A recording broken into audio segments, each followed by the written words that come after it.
While the election season is on, political unrest is posing high risk to Bangladesh economy. Policy Research Institute, a non-profit research organization, suggests that government promises of economic policy changes after elections could alleviate these concerns.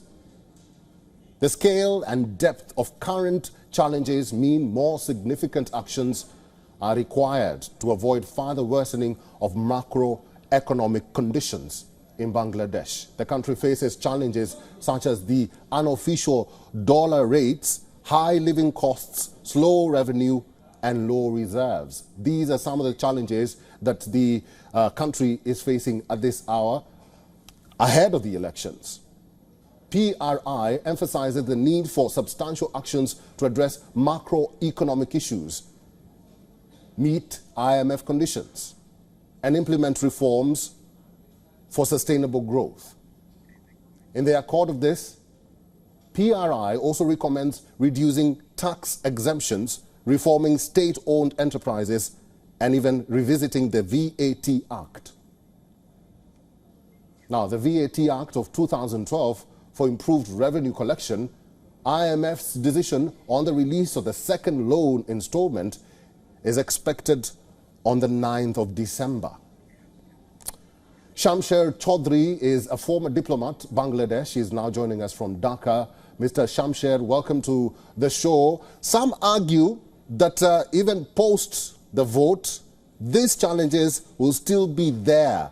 Why do you think investors and economists in Bangladesh are pessimistic? Well, thank you. Good to be back on WION after a while. I think the economists have predicted more or less accurately the existing challenges to the economy. This is largely due to situations that are not created in Bangladesh, but factors from outside Bangladesh. Started with the COVID, and then we got into Russia's war in Ukraine, and then the Gaza, the situation, the instability, or this kind of disturbing situation in the Indo-Pacific region between United States and China. Now, one thing is for sure that the war in Ukraine has had a major impact on the Bangladeshi economy, because the rate of exchange between the US dollar, which is our main currency for trade and for remittances from outside, and with that, the cost of imports going up, the cost of export, the income from exports coming down because of the exchange of dollar. Not that the volume has reduced, but less money is coming in.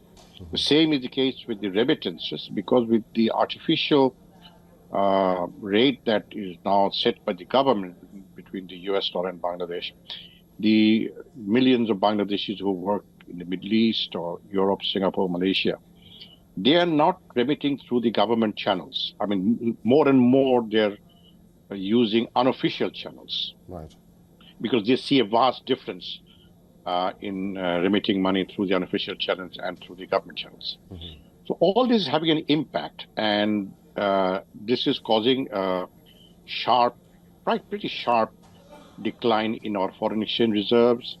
It was $48 billion only less than a year ago, and now it's come down to barely 20, perhaps even less. Effective reserves may go down to 15 billion in the next couple of months. Mr. Shamsher, thank you very much for stating all of that. You know, we are talking about the economy now, that now we have to focus on the politics of Bangladesh. And having seen all that has happened in Bangladesh, we've seen the political upheaval. We've also seen, you know, dissenters saying that they do not want Sheikh Hasina to return. With all this that is happening in Bangladesh, does Sheikh Hasina stand a chance of another term, in your own view? In my own view, the current Prime Minister, Sheikh Hasina, stands a very strong chance. She has been very successful in the economic development of the country. But there are other challenges which are, the economic and infrastructure development.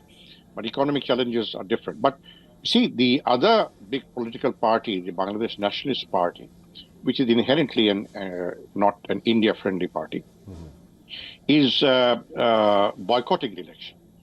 But I think the number of people or number of parties willing to take part in the election is increasing every day. So there will be an election. And I think Sheikh Hasina will comfortably win that election. Will there be violence? There is a great likelihood to be violence. There is the Islamist party called Jamaat-e-Islami, which is not a registered political party, and they are hand in glove with the BNP.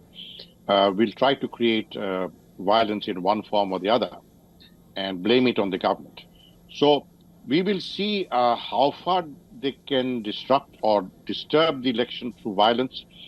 But I believe I myself be taking part in the election as a candidate from another party. Okay. And our party's name is Trinamool BNP, which is like grassroots BNP.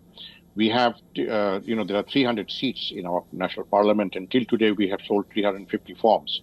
So we'll probably be able to put together close to 300 candidates ourselves. The Jatiyo Party, which is the other big party, will be able to put 300. We're thinking of putting up 300 candidates themselves. The Awami League will put up 300 candidates itself.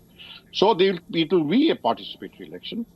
The Prime Minister is on record to have said that she'll make sure the elections are participatory, free and fair, and the people can vote peacefully. So I foresee a comfortable victory for Sheikh Hasina for another term. Okay. Between 2024 and 2029. All right. I've been talking to Mr. Shamsher Chaudhry, he's a former diplomat, Bangladesh. Thank you very much, Mr. Shamsher, for talking to us today. My pleasure. WION is now available in your country. Download the app now and get all the news on the move.